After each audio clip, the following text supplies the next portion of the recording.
नमस्कार। आप सभी का बहुत बहुत स्वागत है मेरे इस YouTube चैनल SOS पामिस्ट्री में। आज का हमारा विषय है लिटिगेशन क्रॉस। बहुत सारे क्रॉस होते हैं और तकरीबन 99.99% सभी बड़े घातक होते हैं। लेकिन जो हमारे इस जुपिटर बनता है ना, गुरु पर्वत पर, यहाँ पर या यहाँ पर, ये शुभ माना जाता है, खासकर वैवाहिक संबंधों के लिए, डोमेस्टिक हैप्पीनेस के लिए और थोड़ा वेल्थ के लिए भी। बाकी हथेली पे कहीं भी बनता है अशुभ माना जाता है। और ऐसा ही एक अशुभ क्रॉस होता है जिसको बोलते हैं लिटिगेशन क्रॉस। यदि हमारे हथेली पर पाया जाता है तो निश्चित है कि जातक को कभी ना कभी कोर्ट कचहरी के चक्कर लगाने पड़ेंगे। मतलब उसे मुकदमे का सामना करना पड़ेगा। यह अलग बात है कि वो कसूरवार है या बेकसूर, मामला उसके फेवर में जाता है या अगेंस्ट, बिल्कुल अलग टॉपिक। लेकिन लिटिगेशन का मुकदमा, उसका सामना उसे करना ही पड़ेगा। और यह क्रॉस हमें कहाँ दिखाई देता है? 99% ये हमें मिलता है इस जगह पर। ये हमारी life line, heart line, brain line, ये हार्ट लाइन, और यहाँ से शुरू हो रही हैं लाइफ लाइन और ब्रेन लाइन। और जहाँ से ये दो भागों में विभाजित हो रही हैं, वहीं बिल्कुल कोने पर जाकर एक छोटा सा क्रॉस बनता है। यह इशारा करता है कि जातक को कभी ना कभी मुकदमे का सामना करना पड़ेगा। 100%, इसके बारे में कोई शक नहीं। शक है तो किस बारे में? परिणाम के बारे में, कि मुकदमे का परिणाम कैसा होगा, हार या जीत, जय या पराजय। सबसे शुभ होता है कि क्रॉस तो बना हो लेकिन वो इंडिपेंडेंट हो, बिल्कुल स्वतंत्र। मतलब ना तो वो ब्रेन लाइन को छुए और ना ही हमारे लाइफ लाइन को छुए। तो पक्का हो गया कि जातक केस जीतेगा। लेकिन यह कम ही होता है। अक्सर जो यहाँ क्रॉस बनता है ना, वो कुछ इस तरह बनता है। मान लीजिए कि यहाँ से लाइफ लाइन से एक ऑफ शूट निकला, ऊपर गया गुरु की तरफ। यह इशारा कर रहा है ऑफ शूट कि जातक को विरासत में कोई प्रॉपर्टी मिलने वाली है। अब क्या होता है? अब खेल देखिए। ये हमारा लोअर मार्स, यहां से एक राहु रेखा निकली और उसने काटा हमारी लाइफ लाइन को। पहले चोट कहाँ की? हमारे शरीर पर, हमारे हेल्थ, स्वास्थ्य के ऊपर।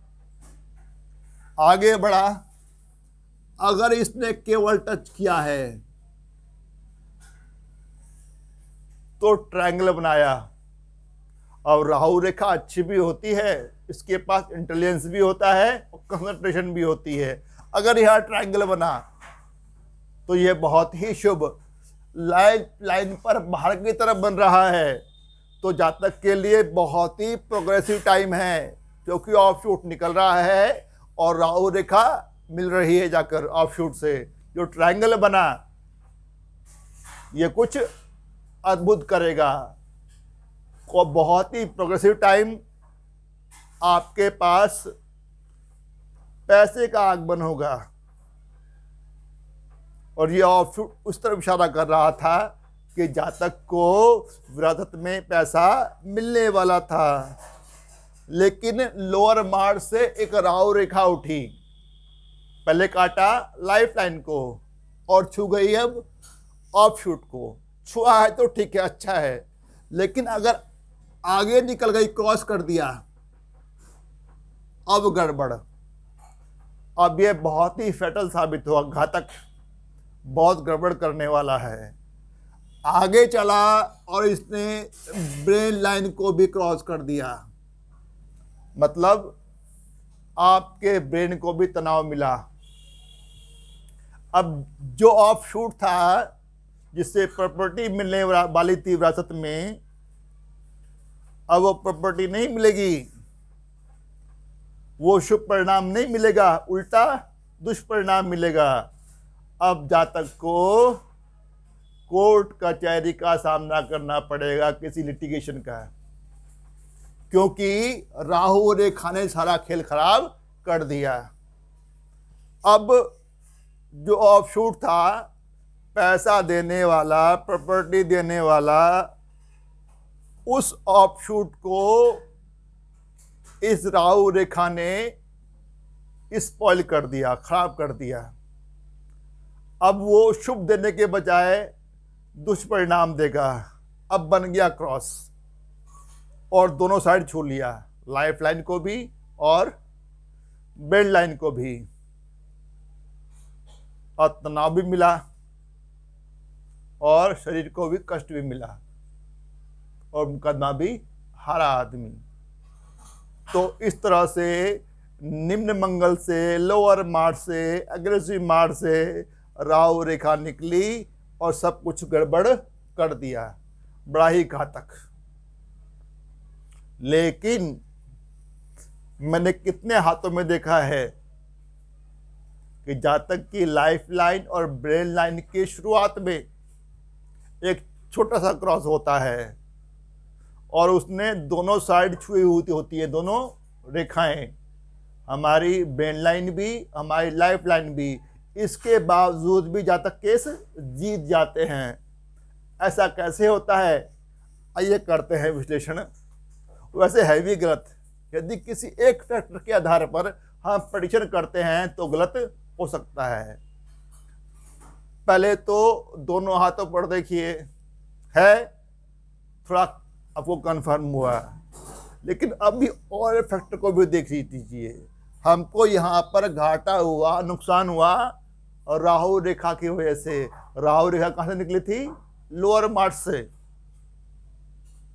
तो हम इसकी शक्ति पूर्ति करने की कोशिश करते हैं और हम आते हैं इस एरिया पर, और ये एरिया है डिफेंसिव मार्स, अपर मार्स, क्योंकि मंगल को कमांडर इन चीफ, सेनापति बोला जाता है। उससे टक्कर लेना आसान नहीं, अगर कोई ले सकता है तो मार्स ही। लोहे की काट लोहा ही करता है, तो इसकी काट कहाँ ढूंढेंगे हम लोग? इस डिफेंसिव मार्स, अपर मार्स के पास। यदि यह वेल डेवलप्ड है, यदि यहां पर कोई शुभ निशान है, यदि यहां पर कोई वर्टिकल लाइन है, एक हो या दो हो, तो यह हमारे लिए बहुत शुभ हुआ। अब यहां जो घाटा हुआ है, नुकसान हुआ है, उसकी भरपाई करेगा हमारा डिफेंसिव मार्स, पक्का पक्का। अगर यहां पर कोई हॉरिजॉन्टल लाइन हुई तो यह एनिमी लाइन है कि विरोधियों से हमें नुकसान पहुंचेगा। अगर यहां पर कई विरोधी रेखाएं हैं, एनिमी लाइंस, तो अपोजिशन मजबूत, हमें नुकसान पहुंचाएगी। लेकिन मान लीजिए यहां पर कोई भी रेखा नहीं है, एक है और यहां पर दो खड़ी वर्टिकल हैं, तो सामना कर लेंगे इसका, कोई फर्क नहीं पड़ने वाला। वेल डेवलप्ड है और वहां पर दो वर्टिकल लाइंस हैं और छोटी सी एक हॉरिजॉन्टल लाइन है। अब यहां पर फैसला हो जाएगा, ये दो वर्टिकल लाइंस एक हॉरिजॉन्टल लाइन पर भारी पड़ेंगी। वेल डेवलप्ड है, हमारे फेवर में है।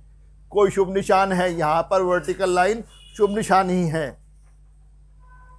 अब करेगा ये हमारी सहायता, अब करेगा ये यहाँ हुए घाटे की भरपाई, कंपनसेशन, पक्का पक्का। ये फैक्टर हमारे फेवर में।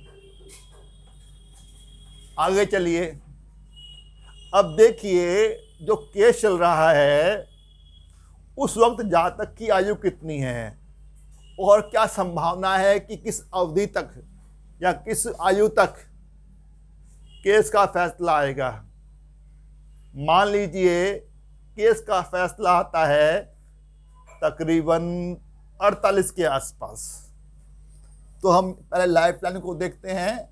ये हमारा 40 हुआ, ये हुआ तकरीबन 48।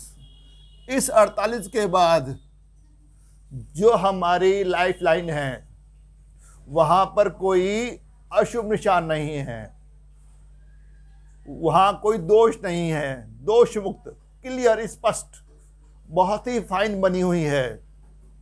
तो दिखा रही है कि कोई गड़बड़ नहीं, कोई हानि नहीं। यदि इस उम्र में फैसला आता है 48 के आसपास या उसके थोड़ा बाद, जातक के फेवर में ही जाएगा, क्योंकि जातक का समय बहुत ही अनुकूल चल रहा है, उसकी लाइफ लाइन बहुत ही अच्छी है। अगर यहाँ पर मार्स लाइन भी हो तो बहुत ही अच्छा ईश्वरीय ब्लेसिंग है, वो ईश्वरीय कृपा उसकी रक्षा कर रही है, गार्जियन एंजल लाइन उसकी रक्षा कर रही है, अब कुछ बिगड़ने वाला नहीं है। तो यहाँ पर ये फैक्टर भी, ए लाइन बिल्कुल स्पष्ट, साथ में गार्जियन एंजल लाइन का भी सहयोग मिला हुआ है, यहाँ से भी हमको मदद मिलेगी। आगे चलिए, एक रेखा निकली और चली गई हमारे सटर्न की तरफ, fate line, luck line, destiny line. और जातक की उम्र कितनी है जब केस चल रहा है 48 के आसपास, मतलब उम्र है यहाँ के आसपास। इसके बाद जो हमारी भाग्य रेखा है बिल्कुल स्पष्ट है, कोई आइलैंड नहीं है, कोई क्रॉस नहीं है, कोई मॉल नहीं है, कोई अशुभ निशान नहीं है, सब कुछ अच्छा है, लाइन बिल्कुल स्पष्ट है। बहुत ही अच्छा हो कि यदि वहां कोई शुभ निशान मिल जाए, कोई फिश हो, कोई ट्रायंगल हो, तो बात ही बन जाए। लेकिन अगर कोई शुभ निशान नहीं है और लाइन केवल अच्छी है, दोष मुक्त है, तो ये भी इशारा कर रहा है कि 48 के बाद जातक का समय बहुत अच्छा है, भाग्य साथ दे रहा है, केस का फैसला होगा तो जातक के पक्ष में ही होगा। ये बात भी यहाँ पर स्पष्ट हो गई। अब देखिए हमारा अपोलो, यहाँ से एक रेखा निकली, क्या है, सन लाइन। यहाँ पर भी देखिए ये ऑलमोस्ट 48, इसके ऊपर देखिए, अगर हमारी सनलाइन अच्छी है, स्पष्ट, दोष रहित, दोष मुक्त, तो पक्का इशारा कर रही है कि केस का फैसला हमारे हक में होगा। क्यों? क्योंकि सूर्य हमारी सफलता की ओर इशारा कर रहा है, हमारी प्रॉस्पेरिटी की ओर इशारा कर रहा है, हमारे यशमान की ओर इशारा कर रहा है। और जो केस का जो निर्णय है ना, वो हमारे मान अपमान यश से जुड़ा हुआ है। केस हारे तो बहुत हमारे अपमान होगा हमारे लिए, और केस जीते तो बहुत वाही वाही, बहुत यश मिलेगा कि जातक बेकसूर ही फंसाया गया था, अब बरी हो गया है। तो इस क्रॉस को देखने के बाद भी अगर इंडिपेंडेंट है तो कोई दिक्कत ही नहीं, जातक जीत जाएगा। अगर इंडिपेंडेंट नहीं है, अटैच है लाइफ लाइन से या ऊपर ब्रेन लाइन से, तो हमको और फैक्टर्स भी देखने पड़ेंगे। देखिए डिफेंसिव मार्स हमारे पक्ष में, यहाँ पर गार्जियन लाइन और साथ में हमारी एज लाइन यही हमारे पक्ष में, फेट लाइन ये हमारे पक्ष में, सन लाइन ये हमारे पक्ष में। कुल मिलाकर एक हमारे विरोध में है केवल लोअर मार्स, बाकी सब हमारे पक्ष में है। तो जब भी केस का फैसला आएगा तो हमारे हक में आएगा, गारंटी मान लीजिए, 100% श्योर। और अगर कभी पहचान करनी हो ना कानून के बारे में, केस के बारे में, तो एक तो ये क्रॉस, साथ में इसको देख लेना, ये सैटर्न माउंट। अगर ये दबा हुआ है, पीड़ित है, डिप्रेस्ड है, क्योंकि सैटर्न को द किंग ऑफ जस्टिस बोला जाता है, इसके पास कौन सा डिपार्टमेंट है? न्याय का। अगर दबा हुआ है, अगर पीड़ित है, शुभ अवस्था में नहीं है, तो भरपूर चांस है कि हमारे ऊपर मुकदमा हो सकता है, हम पर आरोप लग सकते हैं। एक और देखिए, एक फैक्टर हथेली पर देखने का है, कानून, कोर्ट कचहरी, मुकदमा। एक तो ये क्रॉस, एक यहां पर दबा हुआ शनि, और यहां पर दो रेखाएं टॉप फ्लैंज पर। ये तीन चीज इशारा करती हैं कि जातक को किसी ना किसी रोज लिटिगेशन का सामना करना पड़ेगा। अब आप विचार कीजिए कि मुकदमे में हार होगी या जीत। आशा करता हूं सभी योग संयोग आपको समझ आ गए होंगे। आपने अपना कीमती समय निकाला, वीडियो को देखा, उसके लिए बहुत बहुत धन्यवाद, तहे दिल से आभार। और एक छोटी सी विनती कि वीडियो को लाइक कर देना, शेयर कर देना, सब्सक्राइब भी कर देना, और साथ में बेल आइकॉन का बटन है उसको भी दबा देना। और वही पुराना वायदा, जल्दी ही मिलते हैं एक नई वीडियो के साथ, एक नए टॉपिक के साथ। तब तक bye bye, goodbye, see you soon, नमस्कार, नमस्ते, थैंक यू, शुक्रिया।